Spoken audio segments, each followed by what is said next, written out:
Ian Trottier here for Discussions of Truth. And folks, got an incredible guest here today for you. Look, more and more Americans are realizing that the mainstream media, right, is completely it's propagandized, right? So it's meant to shape viewers and listeners to take either a left approach or a right approach.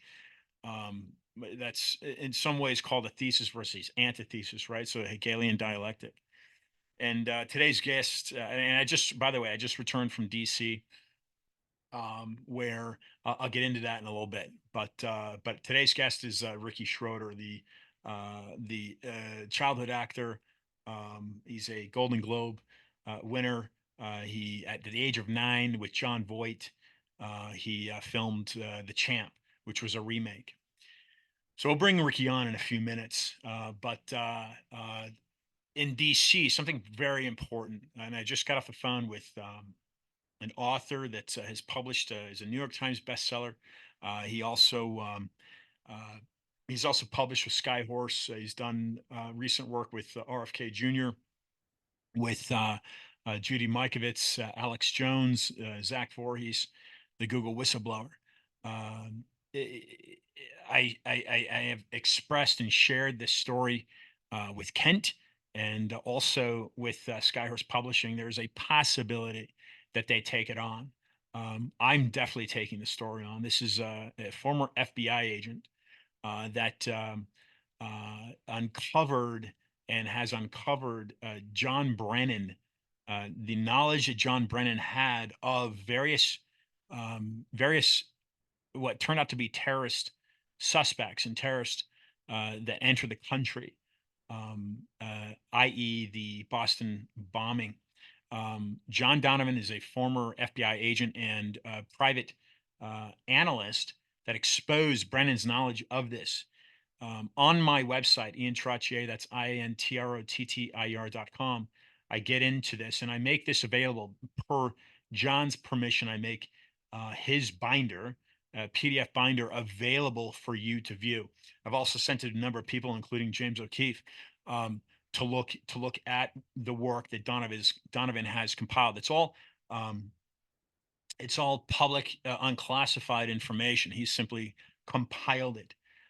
So take a moment and look at that. I was at CPAC. I met with John there at CPAC, where he gave that information to me. By the way, Donald Trump spoke at CPAC and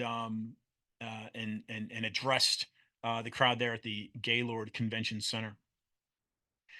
So that is incredibly important to look at because we have, therefore, John Brennan's knowledge of these suspects entering into the United States to, of course, conduct um, uh, m- with malintent these acts of terror in the United States. The claim is incredibly substantial, but Brennan makes, or excuse me, Donovan makes an incredibly strong claim with the research that he's done. And of point is something called X key score, which is what Snowden exposed. Right, this is what Edward Snowden exposed.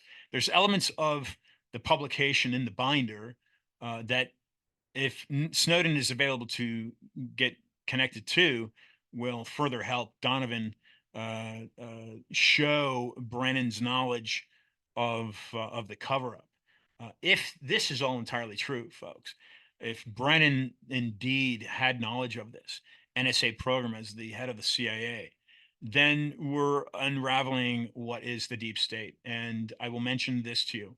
I will mention that I frequently go to the Italian nobility as having knowledge and certainly controlling elements of the deep state. This is critical knowledge because during the Obama presidency, a member of the Aldo Brandini family met at the White House with Jay Carney. This is information that I have gleaned per the research that Donovan has provided in that binder, available again at iantrottier.com. That's INTROTTIER.com.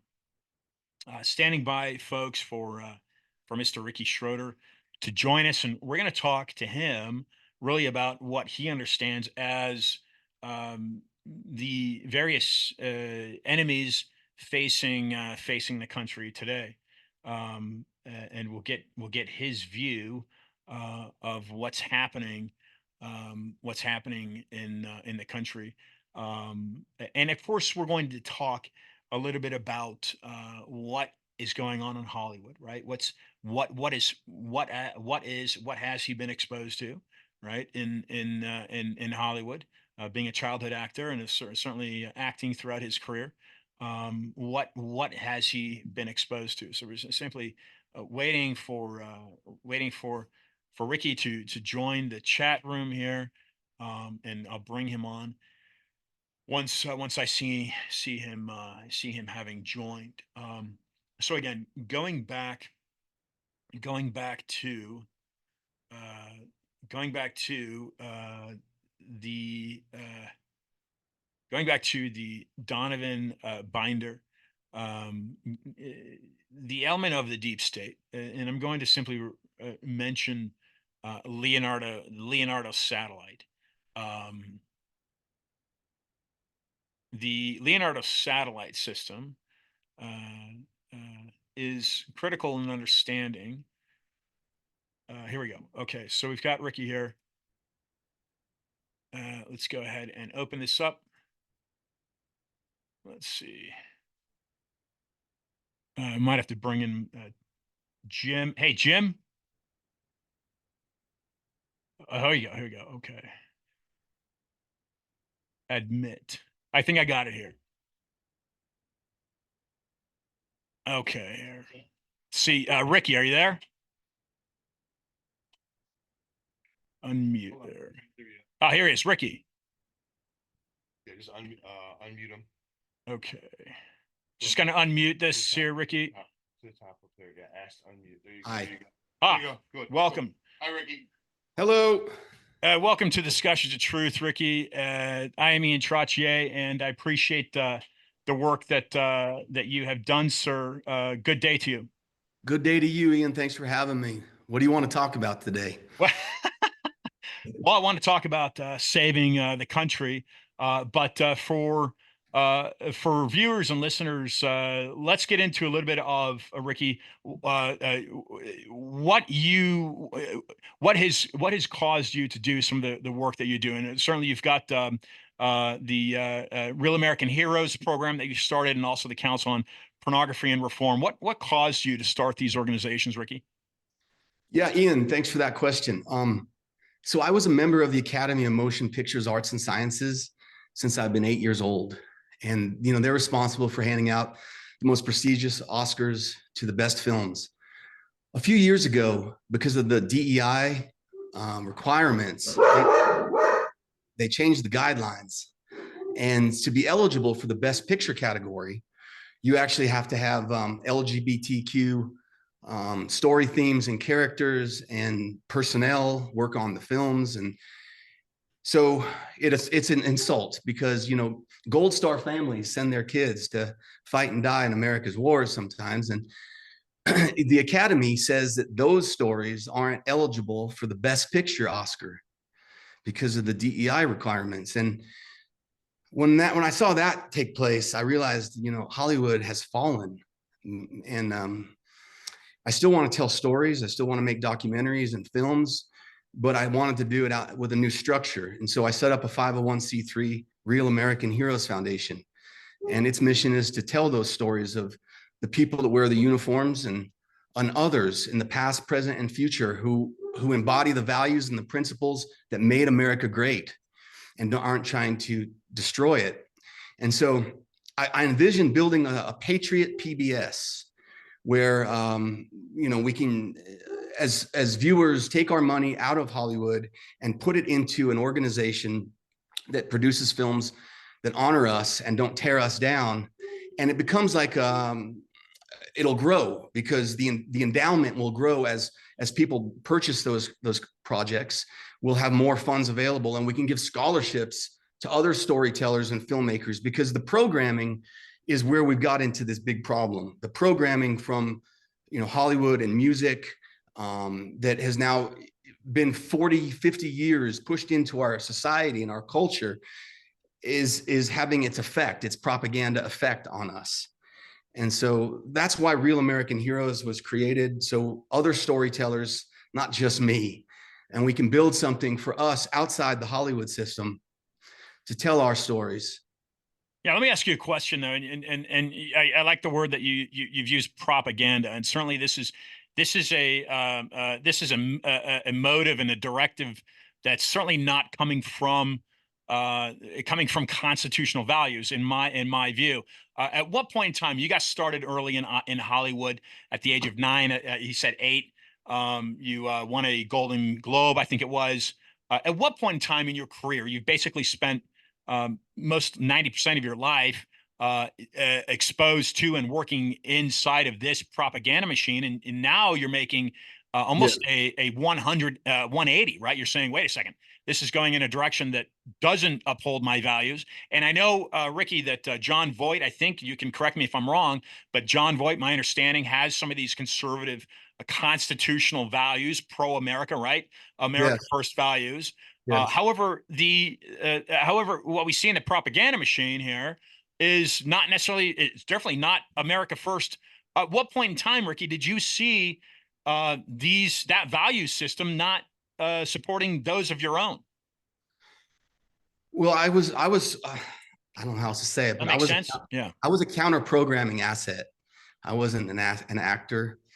And so I was given my first movie when I was 6 years old. Howie, go outside. Can you put him out? It was Jaws 2. I was supposed to play Roy Scheider's son, and that fell through during production. And then they gave me my next movie when I was 7 years old, The Champ. And a lot of these sort of memories of it's a long story. How much time do we have? That we got an hour. And I can extend that if you want. Are those your hunting dogs? Yeah, they're pets, but they're come from hunting lines. Well, goodness, let's step back for a second. So in November of 2020, a man came to my house and he said he had a copy of Hunter Biden's laptop and some voting data for the Smartmatic elector machines that he wanted to share with me. So for 4 hours, we went through Hunter Biden's laptop, and he showed me how 6 million votes had been changed on election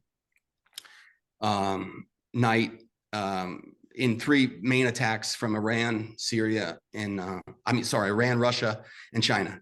And we went through that data, and he left me with some of it. And I couldn't validate what he'd given me, but I did believe it was true. And so I spent a few months thinking about what I was going to do with this information. And that event with that man, he'd come to my house 10 years earlier. I'd met him when I lived in Topanga, California. I went to the local coffee shop, and we had a farm there, and I had 5 miniature Sicilian donkeys that were great pets, but the kids weren't playing with them anymore. And so I wanted to give them to a family. So I asked the local coffee barista if she knew of anybody who might want them. And so she said, I might. And so this man shows up with a horse trailer, and we visited for a while. My son was very impressed with him and myself. And we visited, and it was a nice conversation. And then he came to my house 10 years later with Hunter Biden's laptop. And so Unannounced? No, a phone call came first and said that he was coming. And so I'd met him once before. So we spent 4 hours together, and he shared with me what he shared with me. And then I started having some like memories from childhood. And one of them was, not just one of them, but there was a man that I used to put headphones on me. And we would sit in a room, he and I, and I'm not sure exactly what went on in that room, but every Saturday I'd visit with him, or most Saturdays, because I would play tennis. I grew up on the courts. And so as a little kid, I grew up on the courts. And this was somebody I remembered that my dad played tennis with. So I went to my parents and I said, Hey guys, any idea why this man, I remember dad played tennis with him, would put headphones on me and a tape recorder in a room? And they were like, no, we have no idea. And so I asked my sister, I said, Dawn, do you have any idea what this could be? And she said, oh yeah, I know his name. His name was John Tolve, Tolve. And he did it with me a few times. And so I went back to my parents and I said, Mom, Dad, who is John Tolve? And they're like, oh, John. My dad's like, oh, John. He was a tennis friend of mine and he was an NYPD detective for 30 plus years. But I have no idea why he would have put headphones on you and your Hey, sister. Ricky, were you in New York or California when this is happening? So I grew up in Staten Island, New York. And so I grew up on the tennis courts at St. Joseph's by the Sea. It's a Catholic high school in Staten Island. So every Saturday from 9 to 12, I would go play tennis. But at some point during that 3 hours, I would be taken into a classroom. And this would happen with John Tolve, whatever was happening. But it happened other places. It also happened at homes, not just at the high school. So my parents have no idea. They say, my dad says, not my parents. My dad says he has no idea why this would have happened. And but it made me have more questions. And my mother, the last, I'm estranged from my parents, unfortunately. But the last thing she said to me was that there was other kids in the program, that it wasn't just me. And I remember there was a couple other boys that were just like me. They had blonde hair and blue eyes, and their mom was from Germany. And my dad worked with their father at IBM.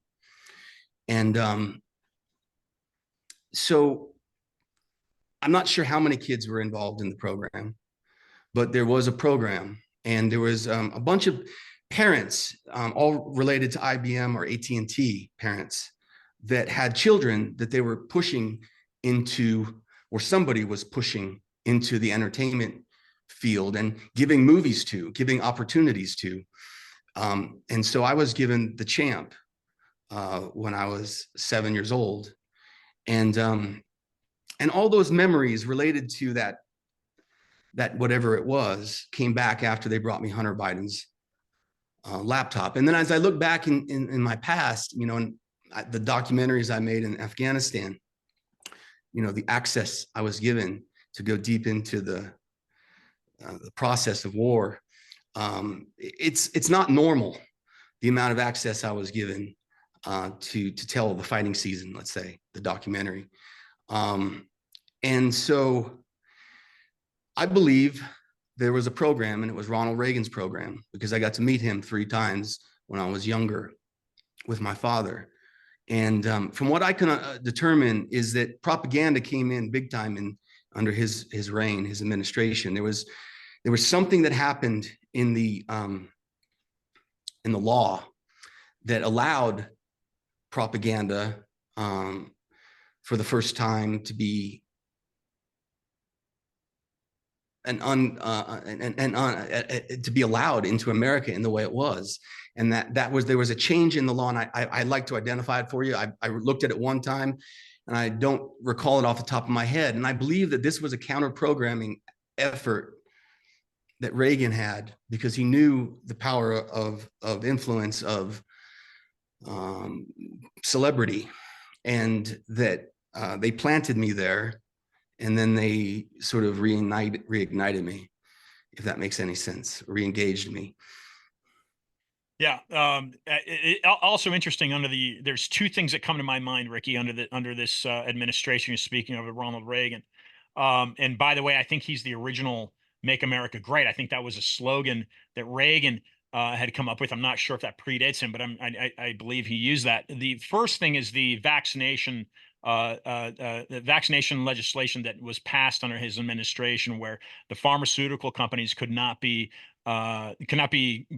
attacked. Right? So if your child is vaccine injured, you couldn't go after the pharmaceutical companies. That is a law that passed under the Reagan administration. The other thing that comes to my mind is this, and a lot of stuff that I do, Ricky, is I'd like to dig into the deep state, which means I like to look into the exact foundation of the country, right? And who funded it, how the British East Indies Company made it. So I look at some of all these historical aspects and trying to The understand where Fed. the country came from. So Fed. uh, also what happened under the Reagan administration, Ricky, and it sounds like you've got some things to say, but also what happened under the Reagan administration was at least 100, I think it was 120 years prior to Ronald Reagan, the United States as a government did not have official relations with Rome, being the Vatican. And it was under Ronald Reagan that those relations were officially reorganized and redeveloped. That was under Reagan. It happened under Reagan. Very important, very key, because John F. Kennedy, as we know, was assassinated.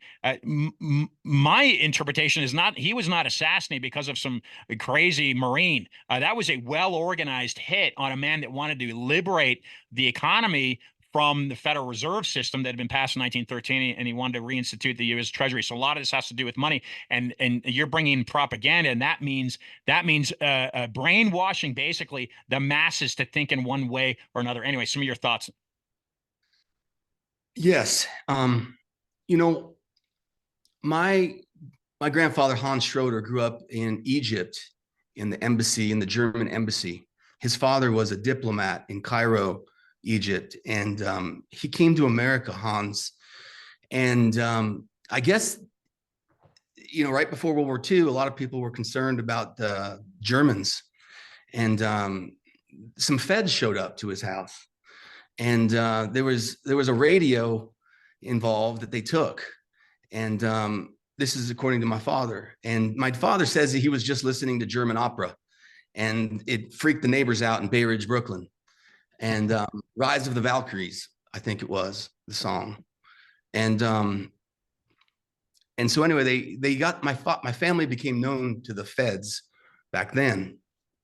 And so an interesting fact is that everybody in my family has had some visit from a federal agency other than me, starting with my grandfather Hans, all the way through my sister Dawn.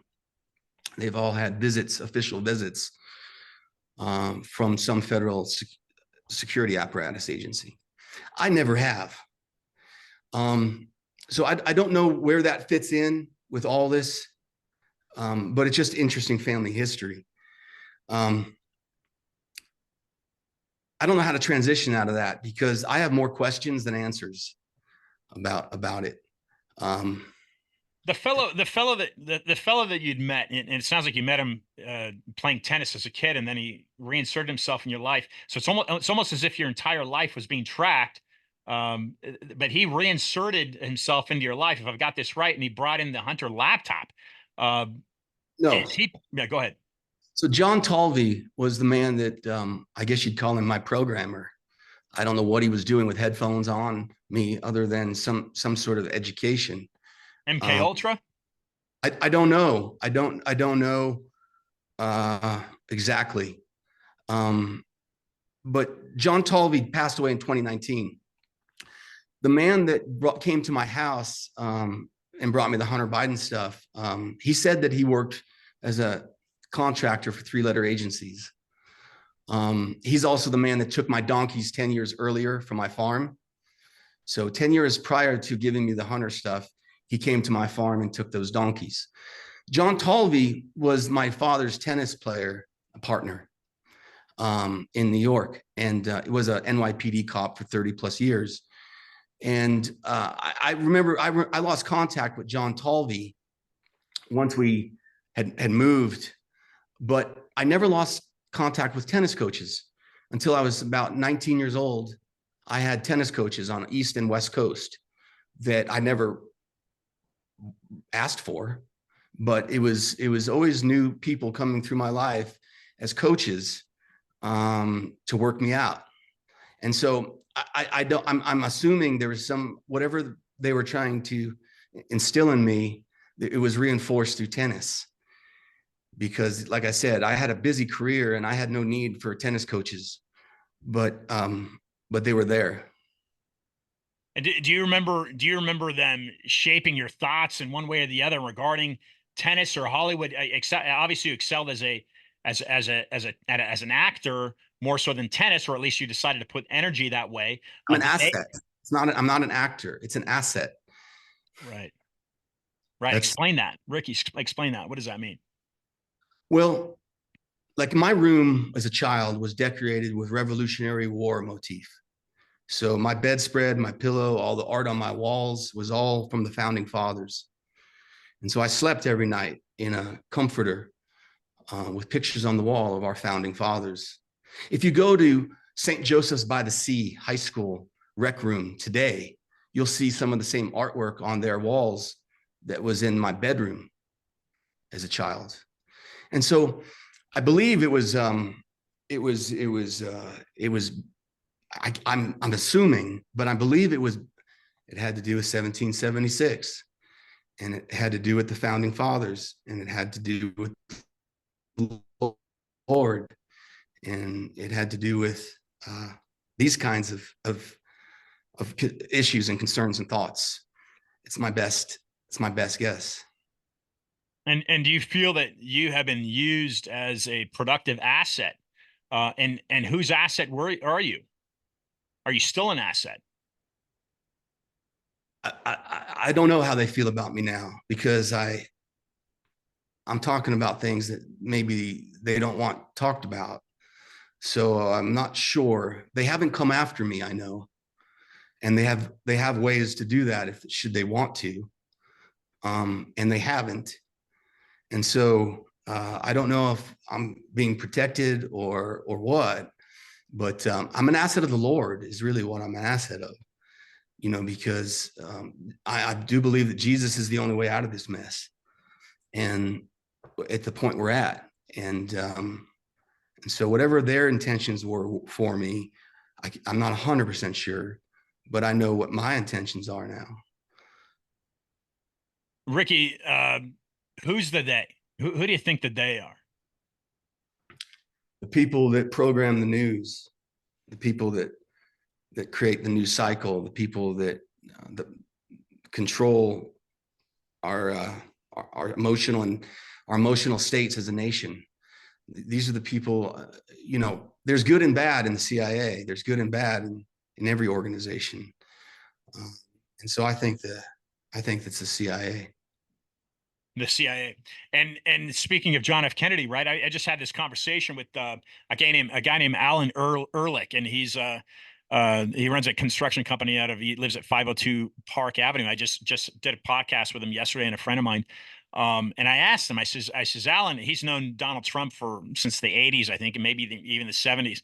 And I asked him, I says, what is the deep state in your view, Alan? What is it? And the response he gave to me, Ricky, was, well, those are simply people that object to Donald Trump, and it was really even that Donald Trump categorizes these people as being opposed to him, so he puts them into a category. Of course, he calls the fake news, the mainstream media, fake news. A lot of that runs through the Council on Foreign Relations, which is tied into, of course, the City of London. I don't know if you looked at that at all, but the City of London finances the monarchy, not the other way around. The monarchy is simply a puppet for the bankers that reside in the City of London. Similar to how the Federal Reserve, I believe, controls the Constitution of the people, and the government that's supposed to represent that Constitution. And certainly the government does not represent the Constitution, not so much.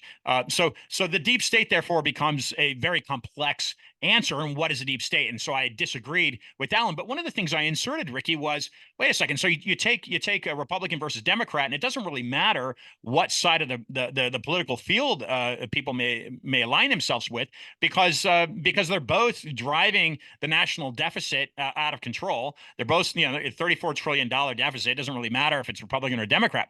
And I went back to John F. Kennedy. So we're talking about the CIA here, and how trustworthy, of course, is the CIA? Well, there's a number of whistleblowers that come out and said the CIA, which is formerly the OSS, which has ties to London again. All right, and so it's the British were not our first enemy. The French were, excuse me, the British were not our first ally. The French were our first ally. General Lafayette was our first ally. So it becomes very complex. But just to piggyback off of this, you mentioned the CIA, and so how much of the deep state is composed of elements of the CIA or the entire organization as it is altogether? Because John F. Kennedy, a Democrat, wanted to splinter it into 1,000 pieces. sources. Anyways, go ahead. Interesting fact about General Lafayette. He gave George Washington a pack of Grand Blue Gascon French hounds. And I have a Grand Blue Gascon French hound. Her name is Darla. And anyways, General Lafayette. Well, yeah. So where do we do with this information? You know, where do we take it? How do you process it? How do you, I mean, I'm trying to do something with what I know and what I believe to be true. And so the best thing is just put some boots to the ground and do some hard work and fight them on the porn front. You know, I like the porn fight. There's a lot of perversion, I think, in that world of globalist CIA. There's a lot of, and so I like the porn fight. Even if we don't win it, I like the porn fight. You know, what they did was intentional with porn to corrupt us. You know, when pornography on the internet first came out, but think about it, since the invention of the camera is when they could distribute it. So 150 years, they've been pushing it into society, right? It's escalated incredibly fast with the internet. But when I was a child, pornography, I remember when it first went into 7-Elevens. It was behind the register and it was behind plastic and you couldn't see it. Like a year or two later, they moved it to the aisles. And now like all the young boys could look at the magazines. Then shortly thereafter came the internet, and they used the perversion of the freedom of speech, which it says in our Constitution. They interpreted that to mean freedom of expression. And so, you know, when the forefathers wrote freedom of speech and freedom of the press, there were no cameras, there was no electricity. And they redefined freedom of speech to mean freedom of expression, which includes photographs. And they justified pushing that porn into our homes and into our phones. When it first came out, it was in the .xxx URL. The only way you could find adult content was .xxx URL. And various people were insulted by that, including religious leaders of the day. And so they shut down .xxx, and all that filth moved into the .com world. And it was now impossible for parents to like block it because it was whack-a-mole. There was too many porn sites.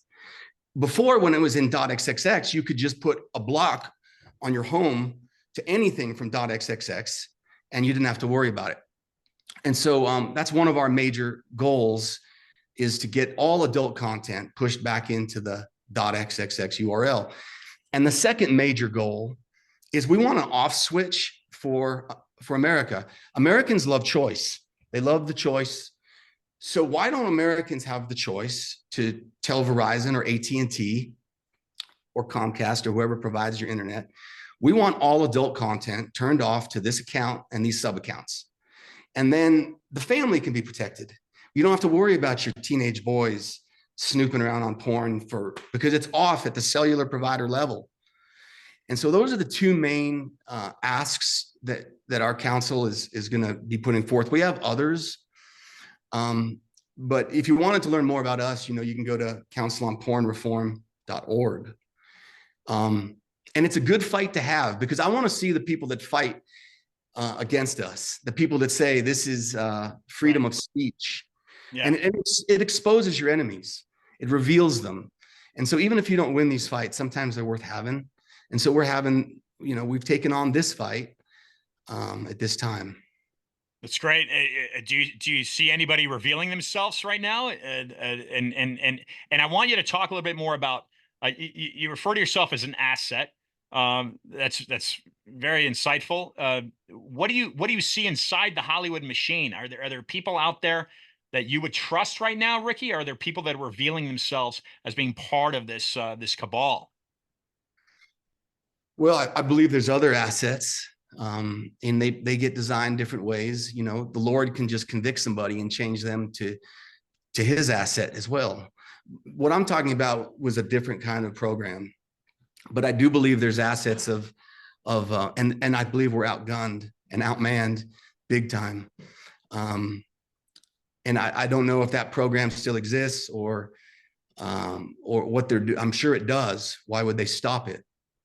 I do see some people standing up and fighting, but like my friend Brian says, they all have golden shackles.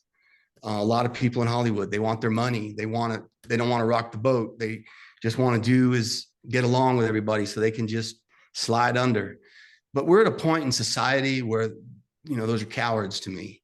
They either take a stand and they demand that things change at the academy, like Tom Hanks and Wilson and Tom Hanks and Steven Spielberg, and their movie Saving Private Ryan wouldn't be eligible for the Best Picture category because of the DEI requirements, and I haven't heard a peep out of them to stand up and speak about it.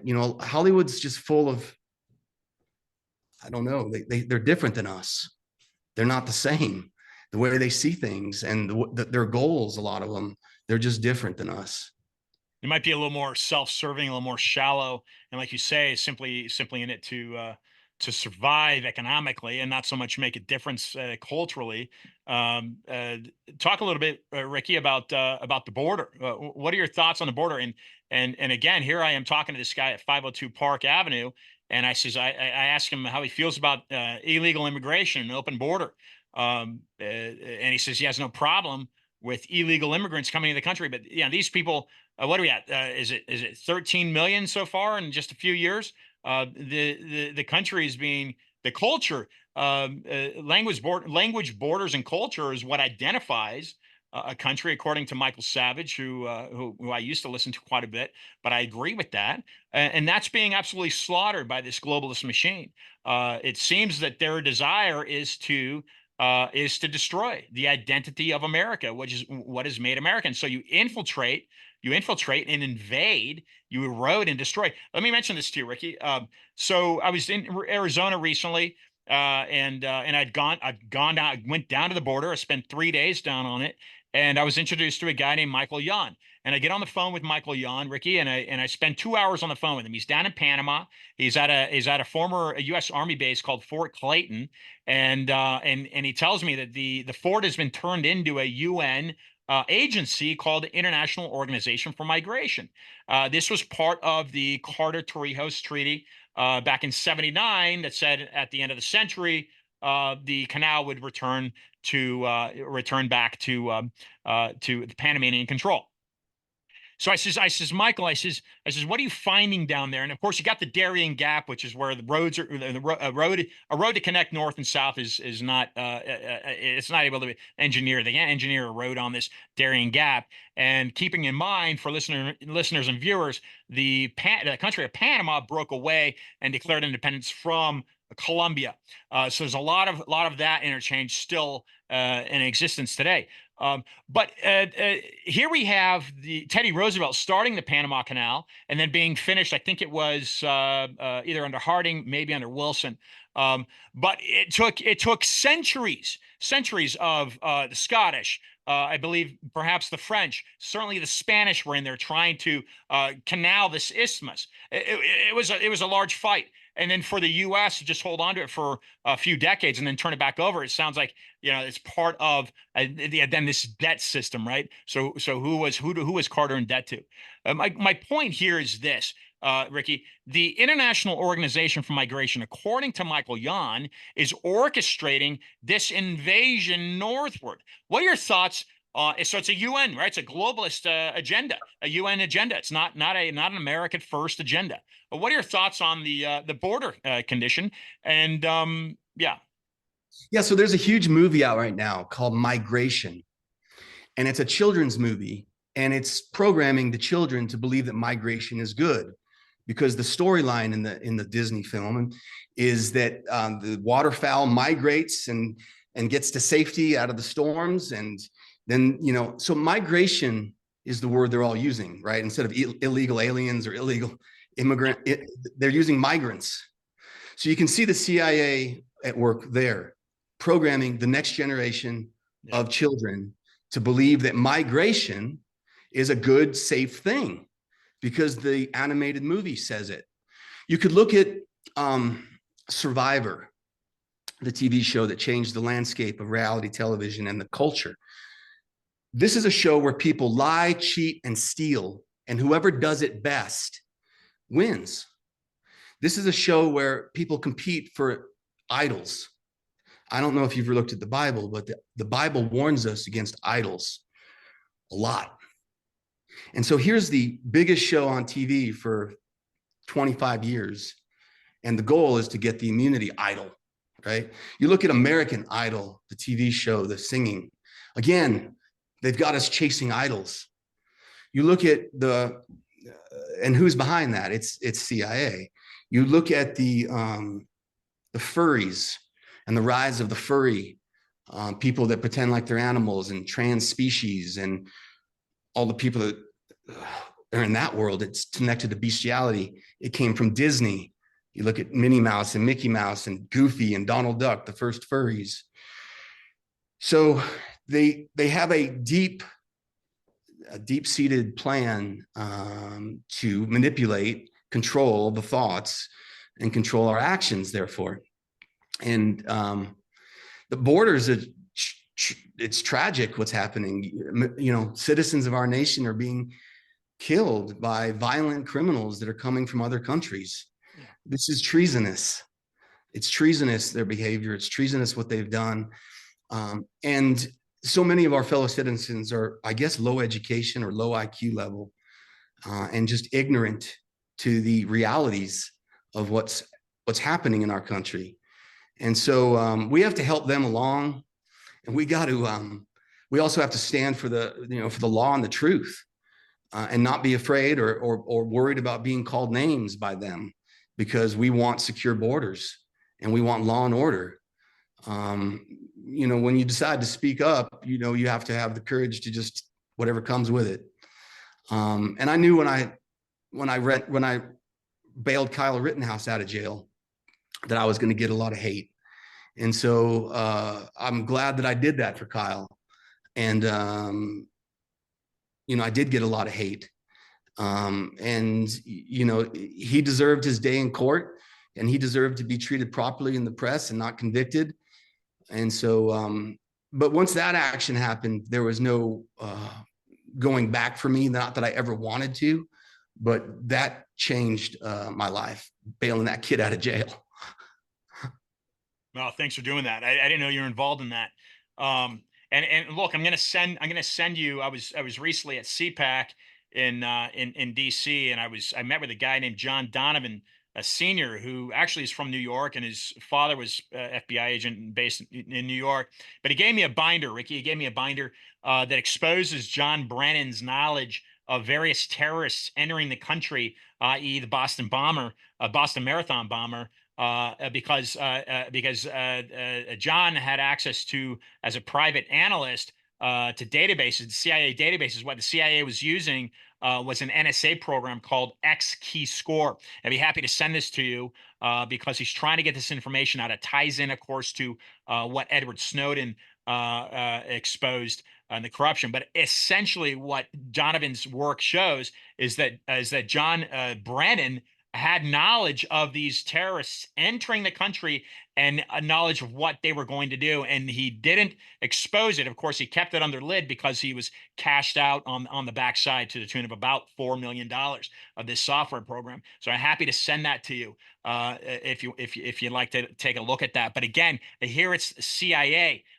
Early on my program, I've had John Carriaco. I started the program in Miami in 2016. John Carriaco. I had Ray McGovern. And then recently, I had a guy named Pedro Ortega join the show. So a lot of this stuff, and I'm glad you're talking about the CIA, a lot of this stuff roots back to the CIA. What are your thoughts, Ricky, on the voter system? One of the reasons I mentioned this is this, and I want you to kind of run with this. One of the reasons I mentioned this is this, Ricky.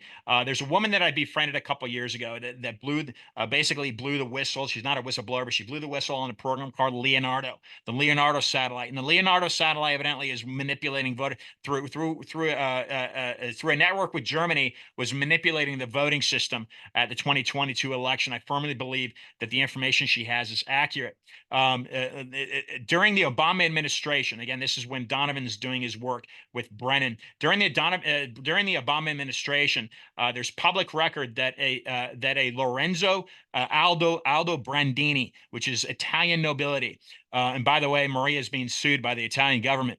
Aldo Brandini met at the White House with Jay Carney. So I believe, Ricky, I believe some of these old family lines in Italy that are easily pawned off as conspiracy theory, right? I'm saying it's not conspiracy theory. This is conspiracy to bring down the United States. And I think they're doing a really good job of it, which hence is one of the reasons I do it. What are your thoughts on that? And again, what are your thoughts on the voting system? And I'm going to mention this again. I know I'm throwing a lot at you, Ricky, but there's something called Vote Scam, The Stealing of America, which two brothers wrote about 15 years ago, the Collier brothers. And they have shown that with IBM, and you mentioned IBM, the IBM and the Council on Foreign Relations, mainstream media, they have colluded to rig presidential elections going back to LBJ.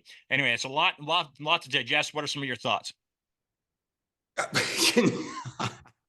don't know where to jump in there. I don't know much about some of what you just asked me. I don't have a clear opinion on those programs. I never did any research into them. I do believe that there's an effort to undermine our democracy, and it's evident. So I don't know. Can you ask me another question? Because I don't know where to go with any of that. Okay. Well, how do you feel? How do you feel about the election system? Do you have any comments in regards to whether it may be rigged or whether it may be foul play? What are your thoughts on that? And I don't know who you voted for president, but what are your thoughts? Well, the man that came over my house had a spreadsheet that showed, almost 6 million votes were changed on election night in just the states and the counties they needed to win those electoral votes. And so it had the IP address of the serial number. It had the IP address of the launch of the attack. It had how many votes were changed. It had quite a bit of data on each line item that totaled over 6 million votes, or right around there. And so I can't validate that. I can't validate it. But I know when I saw the press shut down the Hunter Biden laptop 10 days before the election, and shut down the New York Post Twitter account and the Bobolinsky interview, and to hide all that, I saw a coordinated effort to suppress one part of the story.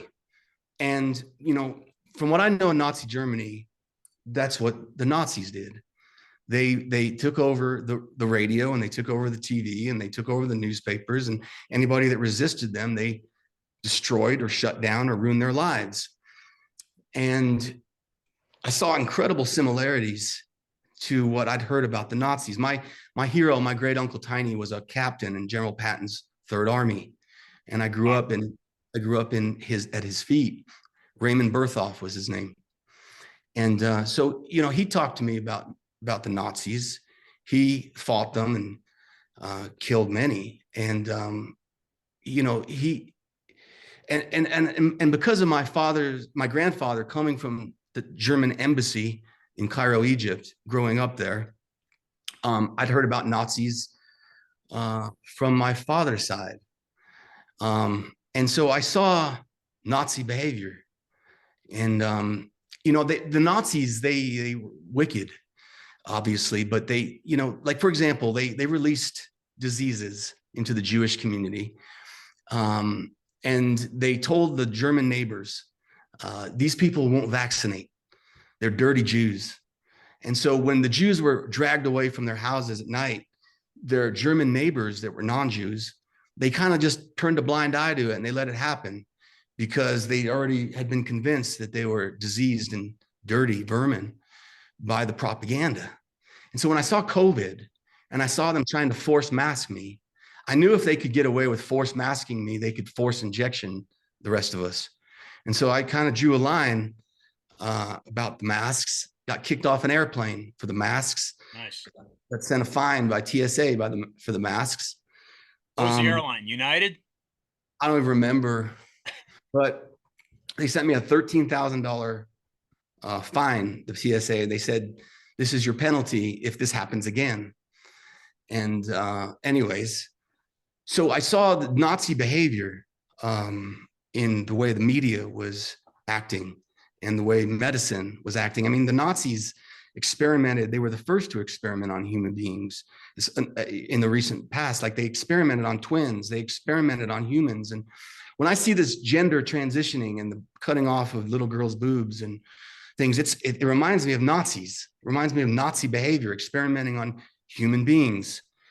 You know, they also shut down the churches, the Nazis that resisted them. But funny enough, not the Mormon church. 16,000 Mormons actively had their faith during Nazi Germany's reign. And so, I used to be a Mormon. And so I looked into one of their members there that was head of the COVID task force for the Mormon church. And he used to be a Pfizer lobbyist. And so this Mormon guy and he was the guy setting the COVID policy for the Mormon church, meaning that if you were a part of a congregation, your local bishop was not authorized to give you a religious exemption. They offered no religious exemptions, the Mormons, to their members during the COVID rise. And so I saw a lot of just horrible, reminiscent behavior from, I'd heard stories about the Nazis, like I said, from my family that fought them. And I saw what was happening in America, and I was, Operation Paperclip, they brought them over and they've infiltrated deeply into all parts of our society and government. It's a really small world. My vet for 30 years in Colorado, his grandfather was Leon Thoreau, who was a famous FBI agent who uncovered a Nazi spy ring in America. And J. Edgar Hoover fired him, and then they prosecuted him because he talked about it in 1939. That's my vet. So it's interesting just to see some of these coincidence or not. I'm not sure, but anyways, I mean, what greater honor than to give your life in the service of your country and a righteous country. And so, that's where I'm at with this. Is the good Lord can use me however he wants, including take my life if it helps him. And because I'm not going to live like a slave, I'm not going to have my children live like slaves, and we're not going to live in fear. And we're going to live the free American life that we've always lived, or die trying. Yeah, absolutely. And one thing I will say is, through my research, I trace a lot of this corruption back to an organization called the Knights of Malta. And that's who I personally believe, Ricky. That's who I personally believe is who is controlling the Central Intelligence Agency. Well, there's also the Illuminati that was incorporated 1 month before the Declaration of Independence was, and that was in Germany. And 1 month before the Declaration of Independence. So, perhaps there was some sort of infiltration, this group into the Masons. Yeah, there's no doubt about it. And let me mention this, because I want you to we got a few moments left, and I want you to tell listeners what's next for you and what you're doing, and leave you to give some final thoughts. But what I traced back through a guy named Eric John Phelps, who's a historian and theologian out of Pennsylvania, is a guy named Loyola, Ignatius de Loyola, who in 1540, under a papal bull, created something called the Regimini Militante Ecclesiae, That's a Papa Bull in 1540, which is otherwise known as the Jesuits. And I believe the Jesuits are connected to the Knights of Malta. But what their objective was a counter Reformation to what was happening in Europe at the time with Martin Luther. And of course, Georgetown University, a feeder into DC, is the oldest Jesuit institution. And their logo, as a matter of fact, Ricky, their logo is very similar, almost identical to this great seal of the United States. But you mentioned Illuminati, and so here I draw a parallel with this Ignatius de Loyola, who was either mentored and or he was a member of the Spanish Alumbrados, and Alumbrados mean the enlightened ones, or the Illuminati with the Spanish. So there's a connection that goes back centuries and centuries for Americans to consider in the formation and foundation of the country, and how that element, like you're saying, with the Bavarian Illuminati, with Adam Weishaupt forming that a section in Bavaria in 1776, May 1st, I believe it was, just a month before the Declaration of Independence. There's some of these old European roots that Americans, I believe, should be taken into consideration. Completely agree. But I'm hopeful. I'm really hopeful for our future. I believe there's a great awakening and movement. And by illuminating some of these issues like pornography and stuff, we can actually, stab them right in the heart, or try our hardest, push this evil back, because it's going to take us all. Yeah, and I won't back down. And knowing that you won't back down, that fortifies any type of movement that you've got going, and I've got going, and any listeners has going. So thank you for doing the work that you do, Ricky. And I wasn't aware of the Kyle Rittenhouse connection with you. And again, thanks for joining Discussions of Truth, Ricky. As we wind down the episode, we have a few more moments. Leave listeners with some final directives. What are you doing? What's the future for the Council on Pornography Reform and Real American Heroes? Maybe you want to give some examples of who you've chosen to be an American hero, and then what you'd like Americans to walk away with, and some action items. What they can do to get involved. Yeah, so we have some on our website, realamericanheroesfoundation.org. You can actually read two of our films that are both true stories. These are powerful and important stories. We love one's about the Battle of Wanat in Afghanistan, and the other is about a Navy SEAL who swam 2,400 miles down the Mississippi River, 1 mile for every KIA in Afghanistan. So you can support our foundation. You can read our content. You can send us a note. If you have a story, you can submit stories to us. We're looking for other stories to tell and help other people develop.